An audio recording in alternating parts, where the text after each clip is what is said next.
Welcome to Health Oddity, the show that strips away the jargon and hype surrounding all things health and fitness to help you live a long, strong and energetic life. Lining up at the bar this week, here's Peter Ladd and James St. Pierre.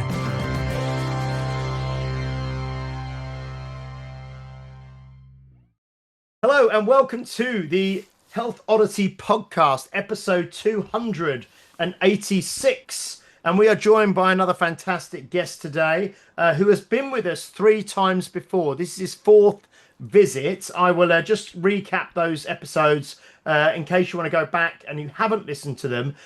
First episode was episode 12, which was called Health Before Fitness. Second episode was 48, The Pathways to Fat Loss. And episode 128 was Cricket Matters and Hybrid Coaching. Now, the last time he was on with us, I've just looked today, it was 158 weeks ago. So it's about 3 years ago.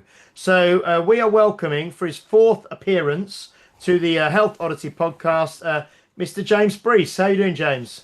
Very well, thank you. And this is my first guest podcast from the new clinic room. So you guys are the first people to actually have me present or talk from the clinic. So there you go. That's exciting times too.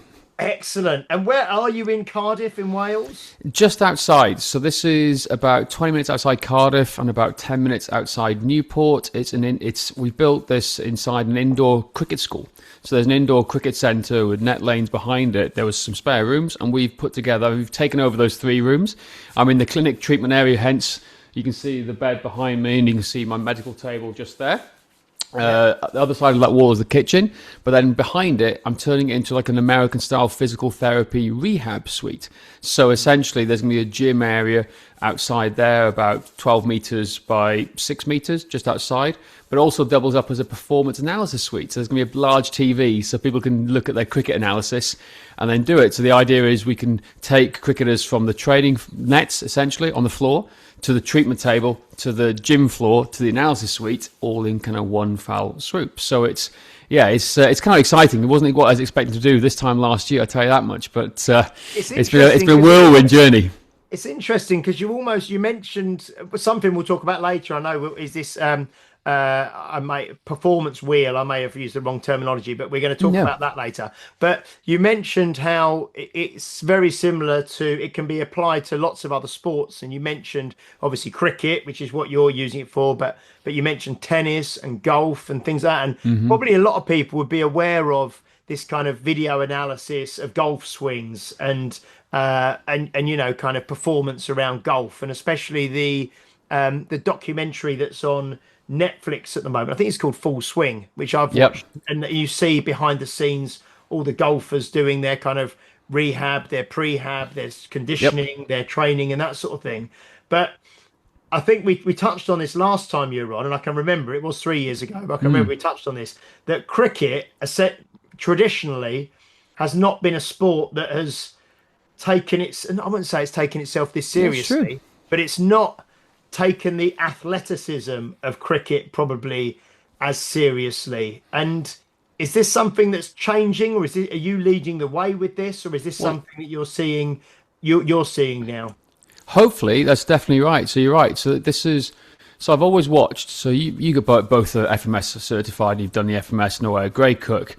But if you're aware of Dr. Greg Rose, who was one of the co-founders of the SFMA. So I've known Greg doing this for a long time, and he founded the Titleist Performance Institute, and they are the leading experts on golf, and they call it the body swing connection in terms of technique and how the body, you know, dictates what the actual output's going to be in technique. So they've been doing it for years in golf, and obviously SFMA, FMS for years have done that.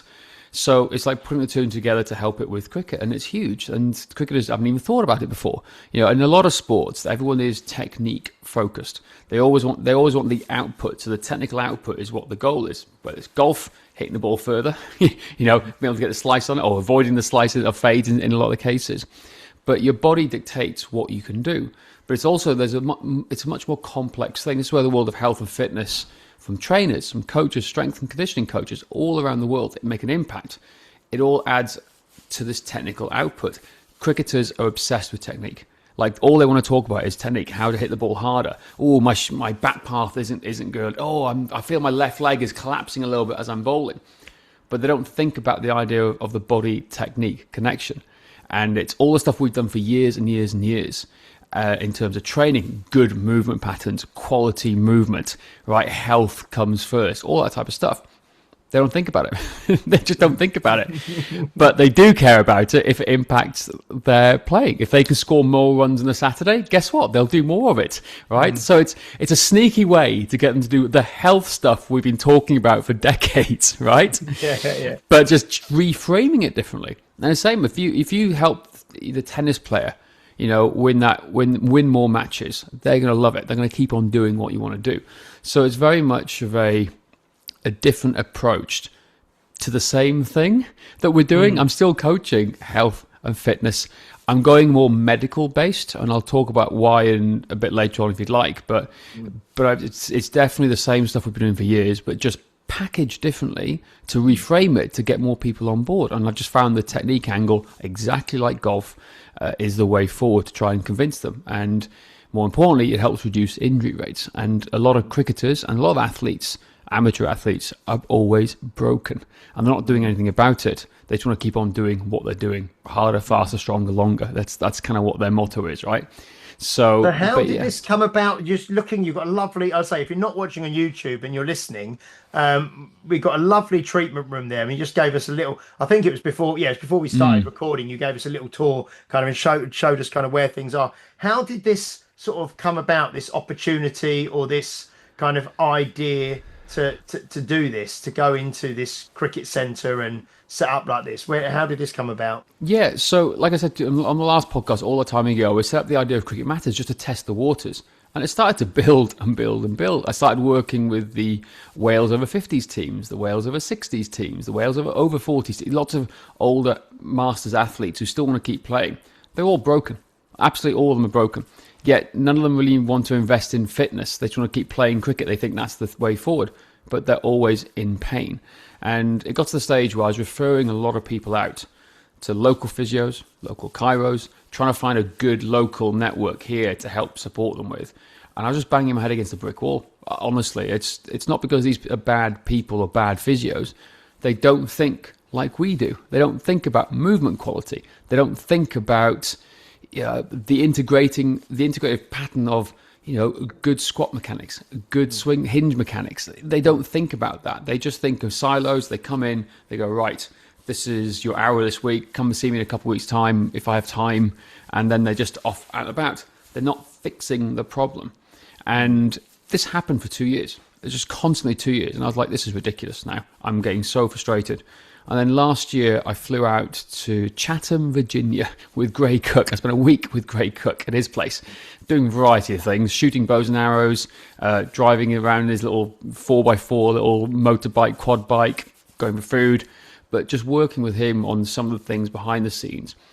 But him introduced me to loads of clinicians in his local network, and it just blew my mind. It's like, there's no one like this around. There's no one here. He has a really cool network.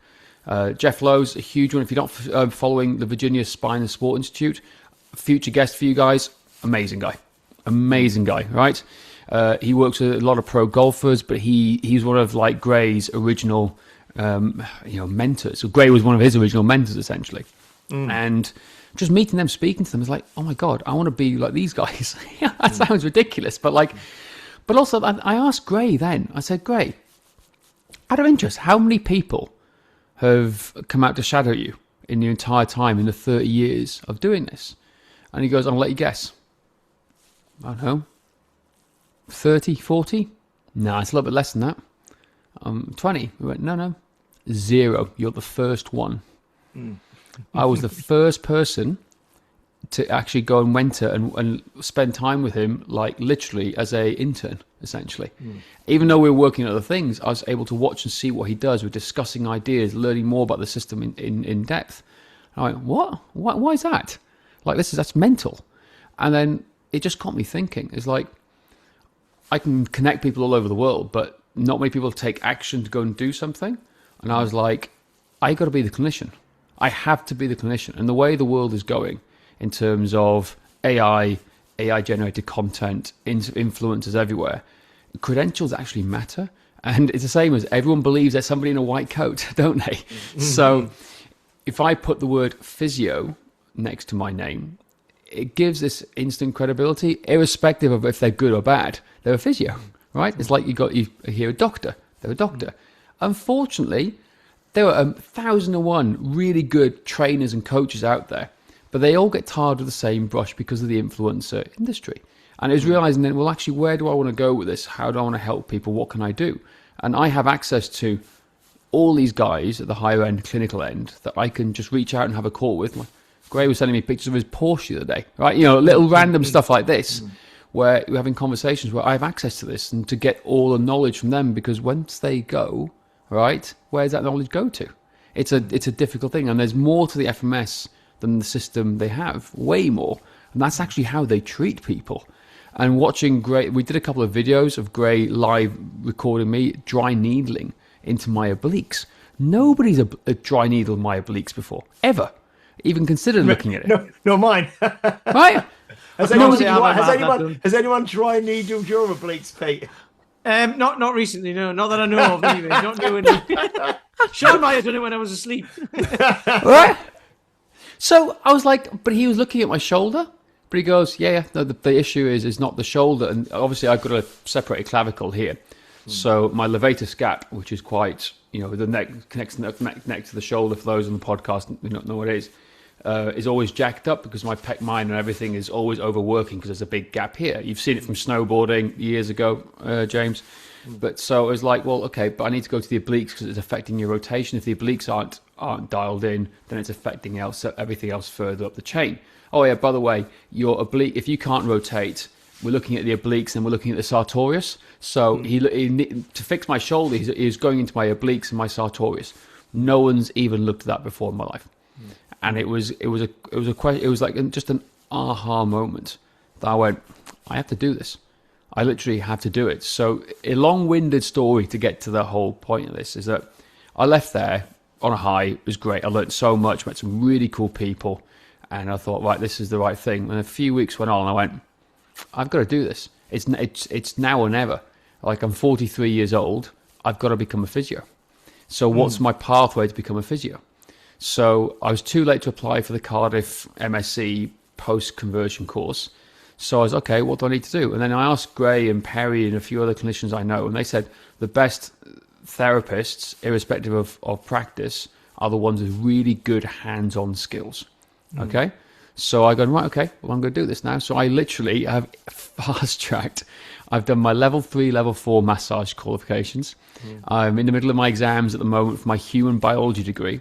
And I'm completing my level 5 sports injury and clinical therapy, right? So it's essentially the hands-on tools before physios, because physios aren't great hands-on people. If you've ever been to a physio, again, not all of them, but a lot of them don't do the hands-on. So they're just to diagnose and prescribe, because that's what they get taught.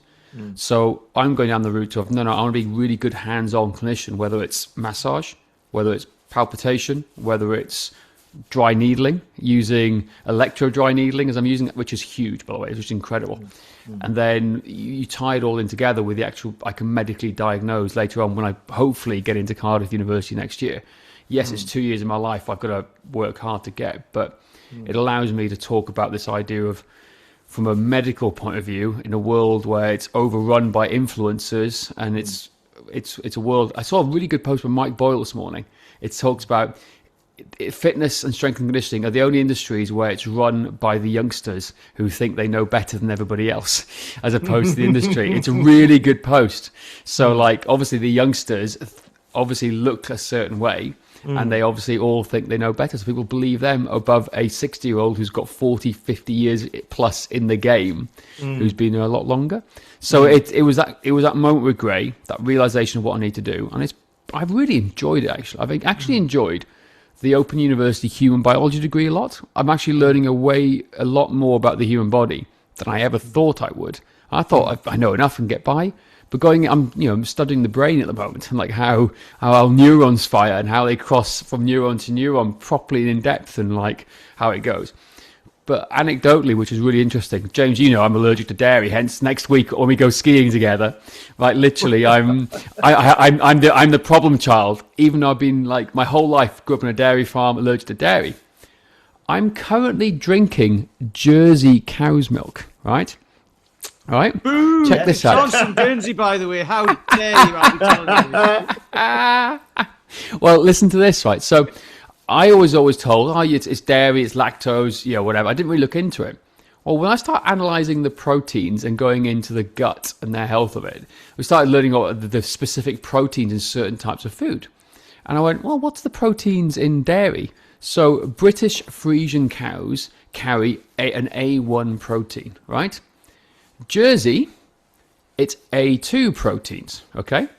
Same as sheep and same as goats. So I've always been able to drink sheep's and goat's milk, right? So I was like, this is really, let's try this out. So I went on this whole world of testing stuff out in foods and what's going on. And it turns out that I'm not lactose intolerant. And a lot of people make this mistake. They think they're lactose intolerant, but they're not. It's the actual proteins in the produce that's the issue, down to the molecular level. So it's A1 protein that I have a high intolerance to. So I can now eat a little bit of hard cheese. Woohoo! I can now drink Jersey milk when I can find it. I still drink coconut milk.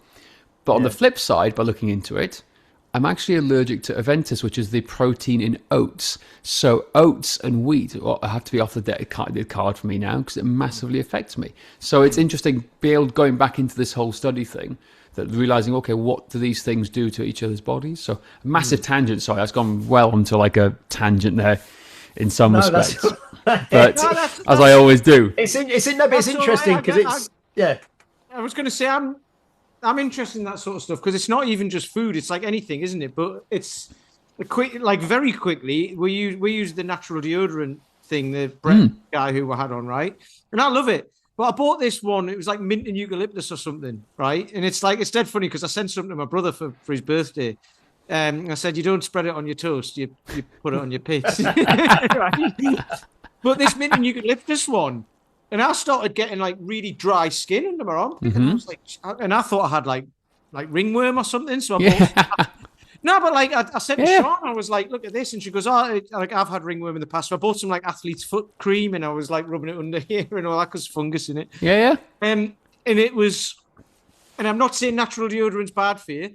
This specific one, mint and eucalyptus, it makes my skin dry. And I don't know why. And I don't need to know why. I just know that it does. So every other one I've used is great. So like that, but it's having the presence of mind to think of that, isn't it? Because I was like, what have I done? What's changed? Yeah. It's here. What have I done? And it was like, that's what I've done differently. Well, so I'm fascinated by stuff like that because a lot of this stuff is quite easy to sort out if you just look at what's changed. It really is, and honestly, I'll tell you this now. So this was part of the whole process. So going through this, I'm doing a human biology degree, right? And it's interesting. I genuinely thought it'd be crap. I honestly did. I thought, oh gosh, this is gonna be useless, right? It's open university, the stigma attached to that. So anyone who's been to university, the university snobs or whatever they want to be, right? So I had the stigma attached to it. It's really good. It's a really good learning environment. It's self-paced and going through it. So going section by section. And we're talking about the digestive system from the whole digestive tract all the way down and how it absorbs and going to the stomach, the small intestine, the absorption. Anyway, long story short. And I was like, at the same time, is when we're starting to build out the clinic here. And there's a lot of work going on. I had to travel a little bit as well. But I was getting really brain foggy and like fatigued. And I was like, well, I don't know what the hell is going on. What the hell have I done differently here? Right? What is happening? And I was like, I started doing some of this and I started looking at the protein levels and I started talking about lactose and the protein. I go, well, let's have a look at this properly. Let's have a look at my whole diet. And then I went and looked at the change I'd made from that 3 weeks of here where I was like, oh, I can't think straight. I'm like collapsing over. Was the only place to eat quickly. And my dad was here with me doing all the building work here. Just props to my dad for this anyway. We were stopping at McDonald's every night, and he wanted McDonald's because it was quick and easy for him to go home because where he's staying at my sister's, there's nowhere to cook. I was like, okay, well, let's do it. So I was having like chicken selects a lot of the time, right? I was going home and I was having a lot more breaded chicken because it was just quick and easy. Boom, in the air fryer, cooked, bam, because I just didn't have physical time. I was like putting food on while I was unpacking or jumping in the shower and coming out. And it was just one of those periods where anyone is busy, but I was eating a lot more convenience food. So I was like, well, I'm eating a lot more of this. What's in this? It was a lot more wheat. Interesting. So I took on like a strict protocol of elimination. Worst time ever at Christmas, right? So I thought, well, let's just try this while I'm doing it. So for 2 weeks, I ate chicken from the butcher's, olive oil, some basic parsley and basil, right? And white rice. And then rice crackers with almond butter. That was the protocol I kind of followed. And that's the exact diet of a 20-year-old influencer right there, by the way. Yeah. Horrendous, right? But I kept the calories the same, and I tracked it, meticulously at 2,400 because that was I know that's my maintenance level. I lost 4 kilos in 2 weeks. 4 kilos in 2 weeks. There's no way you can lose 4 kilos of fat in 2 weeks. It's physically almost impossible. All water weight. I was like, well, this is mental, right? This is nuts. So I remember then on the post 2 weeks, I went, right, I'm going to reintroduce, because I always felt puffy, and I was like, my skin was flaking across my side of my face down like this, which is what I get when I have dairy. Well, that's what I thought I did. And I was there looking at it going, well, what's going on here? Let's just try to find out. So I remember it was like about a week before Christmas. I went with Helen, my partner, and we went literally to test out oat milk, because I only had black coffee the entire time as well, right? Oat milk in a latte. Within 2 minutes of me drinking half of this latte, I had a blocked, congested nose, and my airway started to close, right? So it was like a really, what's going on here? It's like I can't breathe properly. Not that it was like anaphylactic shock or like shutting down, but it was like, I don't like this. This is ridiculous. I'm not going to do anything else for the rest of the day. So by 1 o'clock, I had a complete brain. I had to go to sleep. It completely like wiped me. I was like, that's mental. Took a 2 days off, back to my chicken, rice, and like herbs, right, and a bit of olive oil. Then I tried a mince pie, just a mince pie, just to see what happens. I had a huge reaction. Again, crash. So it was like, what is affecting me here? And then I tried a bit of bread, a bit of like sourdough, probably a nice bit of bread, right? Within 6-7 hours, I had a rash across the side of my face down here for the first time in 2 weeks, just from that bit of bread. So by process of elimination, we figured out 2 things. One, I'm I'm entirely intolerant to wheat. Right? I have a very high wheat sensitivity, and I have a sensitivity to the protein in oats, which is Avantis. Those are the 2 things. So my whole life, I've been eating this stuff and not really knowing why or what's going on. And I just tolerated it. But by taking it out, I realized that, oh my God, do you know how hard it is to buy food these days without wheat in it? It's so hard. Like I'm now like Tesco's biggest fan from the free from section, right? In like getting certain things here. But I wasn't aware. I was blissfully unaware. I was just carrying on normal. And that's why, again, like go back to the protein, the Jersey milk. I can drink Jersey milk when I find it because it's nice. I can eat a bit of hard cheese. It doesn't affect me. I've maintained that weight. That weight loss I've dropped, I've just maintained. And it's been Christmas. I haven't trained that much. I've been eating normally. But it's really fascinating how, like I said, those reactions or these things that you dismiss may be something else. And yes, it takes willpower. And yes, it takes dedication to figure out, well, why? Right? Because eating just chicken, white rice, and parsley and olive oil is boring. And for a lot of people, that's really hard. It's meal prepping as well. So you cook like 4 chicken breasts in a go, loads of rice, boom, eat it all up. But to preempt all this, when I was in Rome in early November, I got food poisoning. So I was literally in hospital, like literally for a couple of days, like just absolutely KO'd. So the whole food thing was part of that journey. I thought, well, why did I get food poisoning? What's going on here? And then followed by this up and down fatigue and like brain fog, which led me to that. So for anyone listening, it is really interesting that when you break it down to realize, well, actually, whether it's deodorant, whether it's wheat like me, or whether it's even oats, right? Because everyone drinks oat milk, right, these days. There are more people who are sensitive to some of these things that you may realize. It doesn't mean you stop eating the food you want. It just means you can then decide if you're going to take the hit. So, okay, well, I had a couple of mince pies, but instead of eating mince pies midday at lunchtime, I ate it late at night because I was like, I'm going to fall asleep. So you can make conscious decisions of when you're going to do it. Yeah, that's great though, because obviously, I mean, there's loads of things now, like again, you see influencers all over the shop with blue light blockers and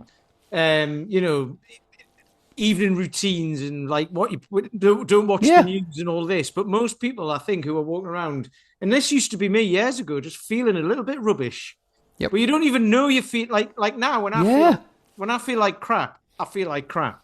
Yep. But I think like sometimes that's like how a lot of people feel most of the time. They just don't even realize it, and they just get through. They just get through life, and then they haven't got time to think about elimination and this and that. But it's like it makes a massive difference. It's like taking a little bit of poison, isn't it? I suppose, and it doesn't kill you. It just makes you feel a bit rubbish, but you can carry on. You kind of, unless you're like super allergic to something, and like for me, it's duck eggs, and you don't want to know what happens when I eat duck eggs, but it's not very pleasant. It took me 3 goes to find that out, but anyway. The like that's where you go like I'm not eating those. Yep. But stuff that just gives you a bit of a rash or makes you a bit of brain fog or whatever, you might not even bother to find out because you're just like, I can get through life like that. It's just a bit harder, but it's like, well, I think like, well, why would you? Just it is funny though because I don't think people think about that. They think like, oh, it's because I've been busy at work or whatever, and it's like the change. We've spoke about this about the pyramid James uses in his gym, and it starts out like it's not go to the gym and smash yourself. It starts out with like get better sleep, go for a walk, and all of it, like what we've spoke about on the podcast with you before. Walk, water, sleep, and all that sort of stuff. It is. That's the thing. So if you take it back to like, so I'm seeing a lot of cricketers. Right, let's go cricket, and again, substitute cricket for any sport, right? Yeah. Any amateur sport. It could be high rocks at the moment. It could be golf. It could be tennis. It could be anything you want to do, right? So I'm seeing a lot of young cricketers and older cricketers who are drinking energy drinks left, right, and centre, right? Because they think it's going to give them mental clarity. But I know for a fact now, and speaking to Gray, speaking to Perry, and all these guys, that if the human body has inflammation or is inflamed, good luck trying to get rid of your chronic pain. Good luck trying to do anything here. Now, they now know that it has such a huge knock-on effect to you healing, that inflammation is one of the most important things. That's why Perry's hierarchy starts with the brain, and then the lymphatics, and then the gut, right? Those are the top 3 things in the system. If any of those are out, well, good luck trying to fix your shoulder pain, your golfer's elbow, your tennis elbow, right? So again, a lot of these cricketers coming in, and they all they want to do is perform better on Saturday, score more runs, take more wickets. Well, in batting, it's all about focus. Well, if you're eating foods that you may be intolerant to and you're not aware of, right? Guess what's going to happen is your focus is going to drop. You can't watch the ball properly. So if you haven't got basic systemic health when you know what maybe you may be intolerant to, then it's going to impact the output, which is playing better sport. And I see it time and time again. And, there's a lot of young girls who we work with from the ages of 15, 16. There's a big chance for a lot of these young girls to make it professional cricketers because it's an up-and-coming sport. There's now money in the game. So many of them have a lot of acne. Now, skin acne can be caused by a lot of different things, but a big player is certain foods they're intolerant with impact on their hormones. Now, hormones are a big up and down problem anyway at that teenage age, right? But if you add a food that they're intolerant to on top of fluctuating hormones and developing adolescent, well, it's a recipe for disaster, hence huge breakouts. And we had a couple of girls recently came in for back pain, but they had huge skin flare-ups, and we identified they had intolerance. One was to eggs, the other was to dairy, right? And I was just talking about my experience of having it and saying, hey, consider this. And within 2 weeks, their skin has dropped down. Now, beginner's luck, maybe, or just the parents wanting to take action. They took more action after we got their kids out of back pain, but the point was, it's those conversations to have with people. If you're feeling brain foggy, why? What's going on? What have you done different in your diet potentially? Okay, nothing different. Cool. Then maybe it is stress. Maybe it is lack of sleep. But we need to have a bigger picture. It's not about the right diet. It's about realizing that every human body has a different tolerance to foods. and we need to understand what is right for you or not right for you, as the case may be. So back to the original question of like how I started this up. It's mental, and that was it. So in sense of, we go back to the idea of like the cricketers, the meeting with Gray, meeting a physio, and then in this indoor cricket centre, there was 3 rooms to the side that weren't being used. And I thought, well, it's now or never. Well, I need to start working with people. I'm always struggled to have somewhere where I can physically treat or work with people. And Ollie and Rich, the centre's owner, said, yeah, Breezy, it's yours. If you want it, it's all yours. And that was it. So we took it over technically from the 1st of October. Dad started here in the middle of November. And we're now at clinic is done, bar some posters and a few little bits of plants and some nice stuff in here. Kitchen appliances are done, and then the big next stage is the gym. So you boys are both more than welcome anytime to come over when it launches. So fantastic. That's so it. Talk to us about this performance wheel that I saw on your Instagram, I think. And we've obviously we've had you on, like you say, 3 times before, and you've always had kind of models that you've used, like in terms of to explain and to kind of classify and clarify things. And famously, we use yours a lot, the WWS, the walk to the sleep, which Dan John actually improved, because you do 777, he did 888. He said, "Oh, mine's one better." So Dan's WWF is 8, 8, and 8, just because yours nice. is 7, 7, 7. I love that. I need to message Dan about that.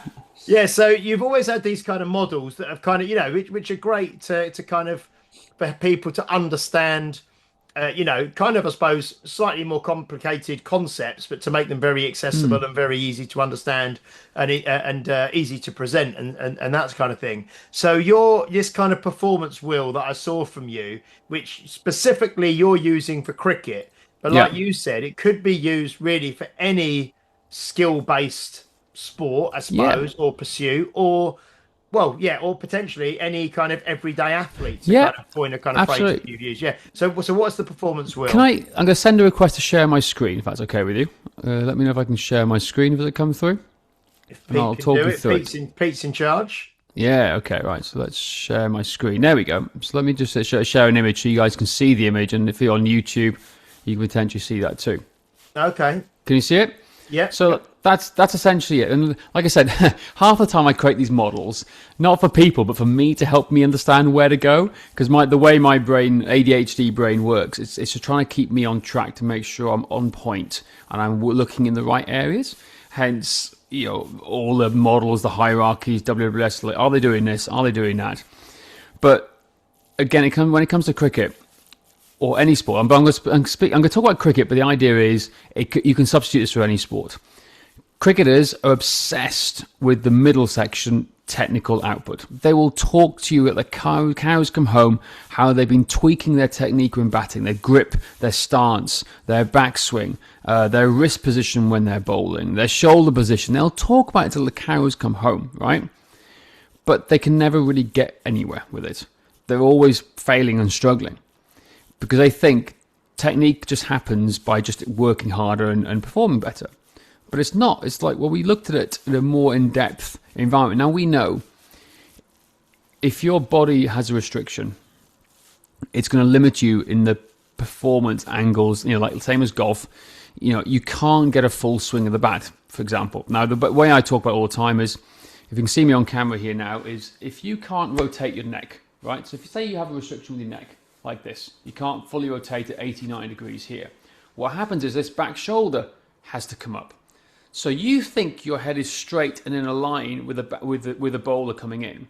But what happens is your bat path changes direction because this back shoulder is out. Whereas you need a full side-on stance to allow the hands to go further back. But if you've got a shoulder that's elevated and rotated further, what it does, it stops the hands from going back. No matter how much technique stuff you do, or if you try and open up, it'll impact and not get you the end result. Because essentially, cricket and batting is geometry. It's having the right angles to allow the swing of the bat to play. Okay, it's basic standards. So they don't even think about the clinical biomechanics, as in shoulder mobility, hip mobility, ankle dorsiflexion, plantar flexion. They don't even think about that. So we're trying to raise awareness around that. But we know that's just one part of the puzzle with any coaching or health and fitness, is that if they don't have basic systemic health, i.e., they are overweight, their resting heart rate is 100 beats per minute, right? Their HRV is off the scale. They can't breathe properly. They're not walking 7,000 steps or sleeping. Well, everything else is irrelevant because they won't be able to concentrate to perform or play at the highest levels. So when somebody comes in to us now, the default thing with us is they have to go through an assessment, whether it's an injury assessment because they're injured or whether it's a performance assessment, right? We're still looking at everything on the flywheel. So the goal is to run faster. Well, that's your technical output. The goal is to play better tennis. That's the technical output. But to improve technique, you need all these 5 other pillars in place. So systemic health we spoke about, clinical biomechanics. Can you actually move? Can you perform a basic squat? Can you balance on one leg for 10 seconds with your eyes closed? Can you, touch your hands behind your back for shoulder mobility, for internal, external rotation? Are you physically able to perform in that sport? Do you have basic cardio capacity? Do you have basic fitness? Are you strong enough? At a base level, not elite level, just basic level. If you haven't got any of those 3, then if you're spending 100% on technical output and getting nowhere, maybe the other 3 pillars are where you need to focus on to move towards that technical side of things. And then number 4 is a big thing, particularly in cricket, because a lot of the game is up here in your head. It's a lot mental. But again, apply it to any sport. Golf the same, tennis the same. And particularly kids. So one of the biggest things I see with all the kids out there coming in to see me at the moment is that they're practicing their technique and they look great in practice sessions. But when they go out in the middle, they're absolutely crapping themselves. They're really nervous and scared. They don't know how to control their nerves. So the mind dictates everything else, right?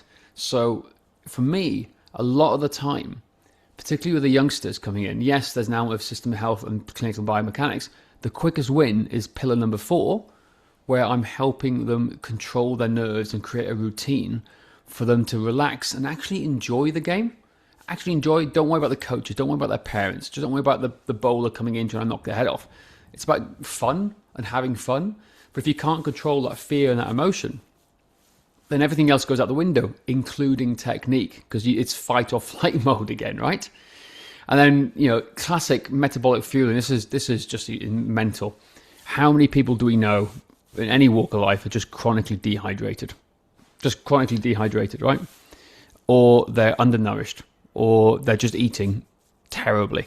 Now, I'm not saying you can eat perfectly, but if you want to play and really do really well on a Saturday playing cricket, and you're going in with a couple of McDonald's, like breakfast options, plus a Tesco meal deal, plus a couple of coffees, do you think you're really fueled to think and act accordingly? Are you fueled to recover and perform well? Are you going to be able to focus whilst being dehydrated? Probably not. So it's putting it all together. Now, where we start is absolutely dependent on where the athlete walks in, right? So it depends on them when they walk in, because you can have a conversation with some people. You can have a conversation going, mate, we need to sort out your sleep. But other people will not buy into that. So you're going to find somewhere along that line, where's a quick win to get people to buy into it. And when they buy into it and they see that their technique improves, that's where you get long-term sustainability. And they want to, keep coming back to work with us, but also more importantly, that they want to improve and they improve their health, because health still comes first. It just depends on how we get there. Does that make sense? Mm-hmm. No, I like that. And I think it's, like you say, a lot of that will tie into, everyday people as well, won't it? Maybe not the technical, but I suppose even if you took it to someone who just goes to a gym, say 3 days a week, and maybe does kettlebells or does, like you said, you mentioned high rocks, or, CrossFit is probably a bit more, of a bigger sort of sport, but someone who just exercises or trains, I suppose, for enjoyment rather than performance, absolutely. If you took the middle part of that is actually how they perform in the gym, in their exercise class, or in their personal training session, or their strength session, or whatever.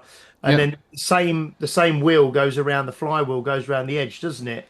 where that sort of, which is actually the very first episode you did with us, episode 12, which was over 4 years ago now, was health before fitness, so it kind of all matches, doesn't it? And you can substitute that. You can substitute technical output for sustainable health, sustainable performance, human performance, whatever the words you want to call it. You could change it accordingly, so it can matches their outcome. Whether they just want to live a better life and be able to, I always remember Terry Moore, one of our clients, who literally said, all I want to do is be able to carry my cat litter in from the car into the house without me putting it down or feeling like I'm unfit. That was her technical output, essentially. That was her goal. So you can change that middle bit for whatever it is here, but all of it is relevant to every walk of life, in terms of what we think and things. But we've just put a spin on it now to say, like I said, health comes first. All those years ago, it's exactly the same thing. A different spin to get more people to buy into it. And it's like the hook. How do we hook them in? Boom. Okay, this is how you score more runs or hit bigger bombs. Hit bigger sixes, right? Because that's what they all search for. How do I hit sixes bigger? How do I bowl faster? Well, it's by doing this. But this stuff is unsexy to them, right? Yeah. They'd rather find some new and buy a new bat or buy a new pair of running shoes or whatever it is to go out to make it always happen. I always remember there was a guy that we got several people at the gym who cycle and things like that, and I remember talking to someone once before and about this the kind of the middle-aged kind of cyclist who I can't remember. We've spoken about this before, I think, Pete, on the podcast. Yes. Yeah, the mammals, kind of, the middle-aged cyclist, middle-aged man in lycra, middle-aged man in lycra, but who may be carrying an extra, say, 2, 3, 4 plus stone, on the bike. But they're trying to buy like the lightest weight bike available and the lightest saddle and the lightest components to go on the bike to make the bike go faster. Yep. And they're talking about maybe saving like 500 grams off of the weight of the saddle. But if they could potentially lose like, 2, 3, 4 stone, which would have a much more of an impact on the speed the bike goes and the performance of them as a cyclist as well. So we always go for, it's like the person who buys the fanciest tennis racket, but can't hardly play tennis. I know. Well, whatever. I had that recently with a friend, and he's exactly like that, exactly as you described it. And I said to him, mate, well, you do realise that there is a formula for the average weight of a rider on the Tour de France. You know what that is? He said, well, it's this. It's your height in centimetres minus 112. So if you're 173 centimeters tall, which I am, right, and I minus 112, that's 61 kilos I should be. I currently weigh 69.5, right? I need to drop another 8 or 9 kilos to get to the level of what the riders are here. So I said to him, I go, how tall are you? I'm 180.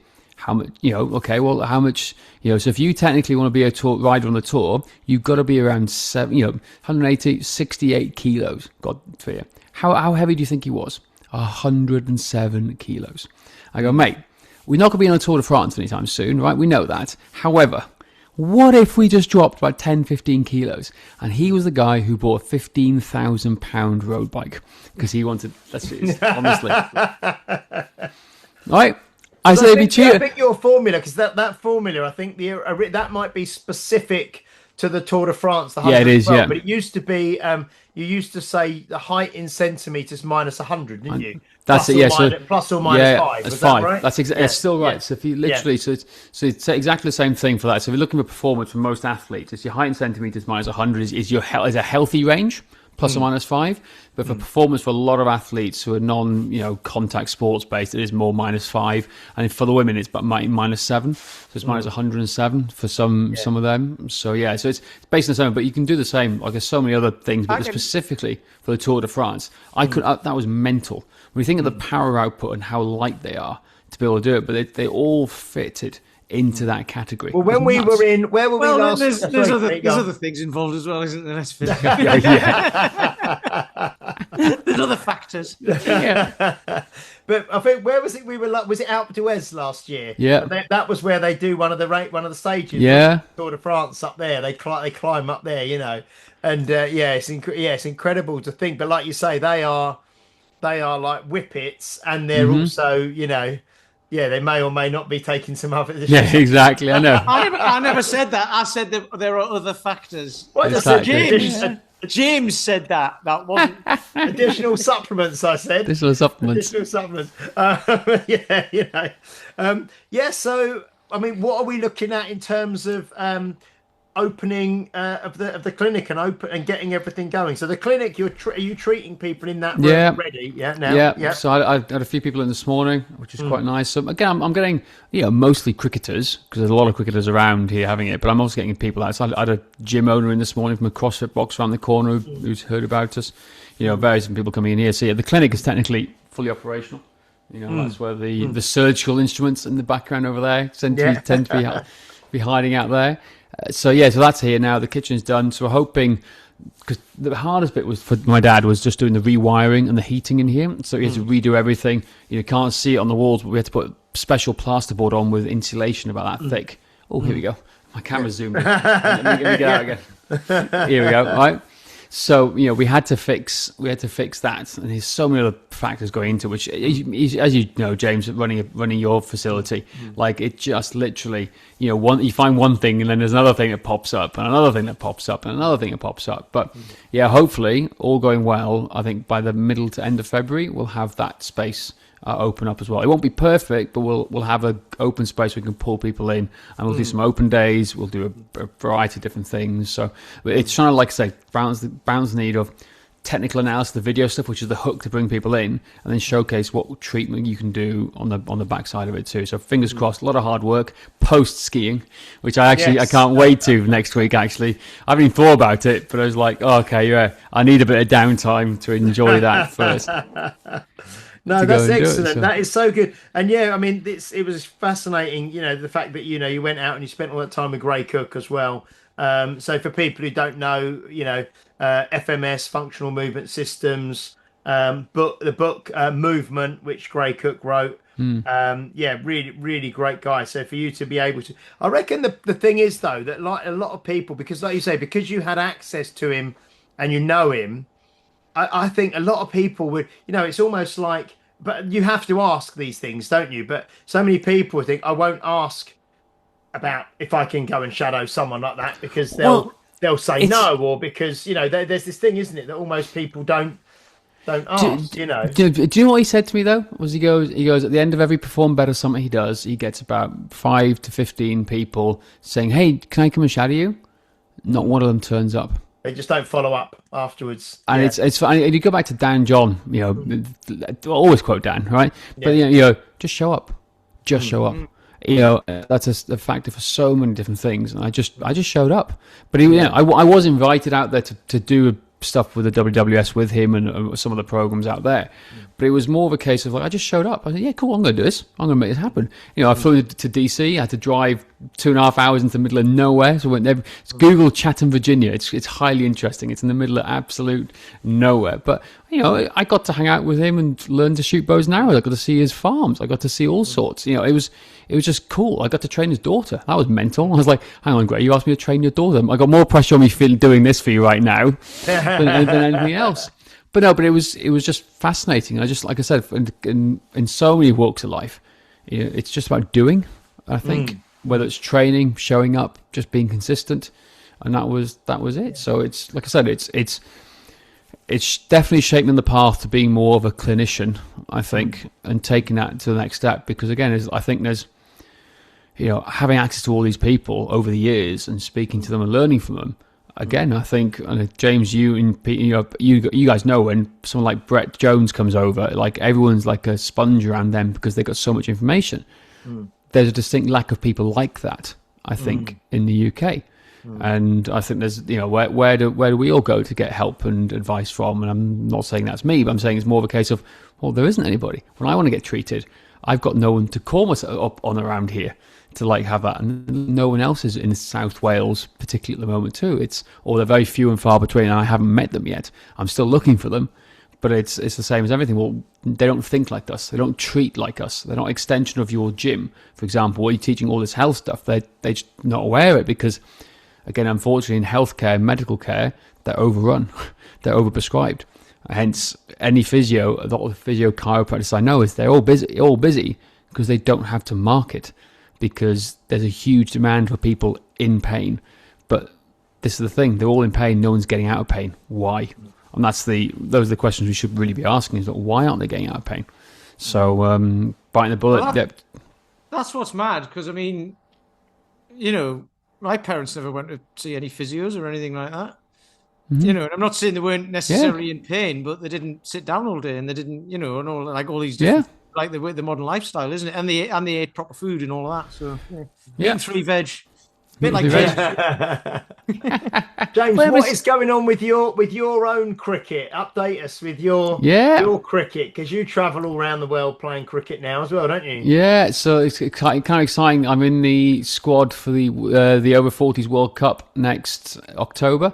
So we're going to Barbados, the West Indies. So for the over 40s, is that this October? This October, yeah. This October 2026. So that's pretty exciting to do that. Last year I was only up in Stirling. We had like a home nations like England, Wales, Scotland, and Ireland, which is pretty cool. And then the year before that I was in Cape Town. So I had the over 40s World Cup in Cape Town a few years ago. That was an incredible experience. It's just great. It's so funny. I'm getting to play against people I used to watch on TV. It's mental. Like all my heroes I watch on TV. Yes, they may be 20, 30 years older now, but it's mental. Like watching like Andre Nel actually is based in Chelmsford. Actually, he's so again Andre Nel, a famous fast bowler from South Africa, really famous for his spat with Brett Lee in the middle of like a test match, right? And he's bowling at me. It's like, right, Nelly. It's like he's like a mate. Or Darren Stevens, who's a famous like England cricketing legend. Like we're just chatting back and forth. It's nuts. And just facing them, it's kind of cool. So yeah, it's a lot of, you know, the joys of being fit and healthy is you get to do some of this stuff later in life as well, I think. And that's just a testament to anyone who's getting older. Like keep up with your fitness and health, because there's no limit anymore to what you want to do. And it's great to see so many cricketers, but also masters athletes, whether it's high rocks, whether it's, you know, CrossFit. It does CrossFit anymore, though, do they? Everyone's like kind of stopped doing the whole CrossFit thing. It's still around, but it's not as big. But then you've got like, you know, like Masters football. Like, so I know somebody who's going in the over 60s World Cup. He's playing for Wales in the over 60s football World Cup. So it's nuts. So the fitter you are, the more opportunity you have to travel and enjoy life later on doing sports too. So I don't know anything about football, but unfortunately that's the only way you get to play in the World Cup for Wales. Oh dear. Exactly. Some people. But anyway, speaking of football, did anyone see the goal last night by the goalkeeper from Benfica? They put Real Madrid down. They needed it in the 98th minute. The keeper went up for a like a free kick. What is this in the Champions League? Honestly, check it out on the BBC website. It's incredible. I came home late last night, turned the TV on, watched the end of Newcastle playing against Paris Saint-Germain. Right, sitting down having some food, and I went to this last 3 minutes of the game, Benfica versus Real Madrid, and the keeper went up. It's a bullet header, like. Anybody would have been so proud, like of that goal. The crowd goes nuts. You should see the Portuguese, because it basically meant that they were saved and lined it by a single goal, knocked Real Madrid down, and they went into the playoffs by the skin of their teeth. So like Jose Mourinho was like just running around. The crowd went berserk. The commentators are going berserk. If you haven't seen it, please watch it. It's so funny, even if you hate football. I'll have a look. I will have a look at that. And next week, well, in a few days from recording, we're going to be snowboarding, aren't we? Out in France. Yeah! So hell yeah! That's going to be. Can't wait for that. Fantastic. And Pete is going to come with us one year, aren't you, Pete? We'll see. Depends if I get any bloody time. Come on. Right, okay, brilliant. Because we don't record a podcast when I'm away anyway, so you might as well come as well. Exactly. Yeah. Out on the slopes. Yeah, it'll be brilliant. Right, anyway, James, thank you so much. That was so good to catch up again. My pleasure. We won't leave it for 3 years till the next time. And like I say, I'll be with you next week in person, so we'll have lots of chats. Can talk about loads of stuff around business and training and things, which will be great. Yeah, we will be back next week. I think we are going to be joined by Phil Early or Early. Is it Early? Oh, yeah, Phil Early, yeah. What's Phil Early from Newcastle. Phil Early from up in Newcastle, yeah, Phil Early. Yeah, so we might need a translator for that one. Oh, Newcastle. Well, that's you, Pete, isn't it? That's fine. Exactly. Yeah, because he is 60 this year. Yeah. And he is going to try to get to the natural Olympia. Yeah. Mr. Olympia, so natural bodybuilding, 59 years of age. So he is going to be on with us next week, which will be great, which will be really good. So thanks so much for joining us, James. That was Pleasure. great. Brilliant. Pleasure. Thank you, Mr. Peter Land. Sorry, that was a yawn. Sorry, you caught me in it. I was trying to do that without anybody noticing. Oh, was that exciting? There you go. I got the yawn. Thank you. No, you need to get some Jersey milk down you. Yeah, I know. You need. Okay. Thank you. Right, so thank you for listening and watching. Please do like, share, subscribe, leave a review if you're watching or listening on a platform that allows you to do so, especially Apple Podcasts, and give us a subscribe on YouTube. And we will see you next week for episode 287. Until then, bye-bye. You've been listening to Health Odyssey with Peter Land and James St. Pierre. To get your regular fix of hype-free health, you can subscribe and leave a review wherever you get your favorite podcasts. You can find out more on today's and other topics at healthodyssey.com or find us on Facebook or Instagram by searching for Health Odyssey.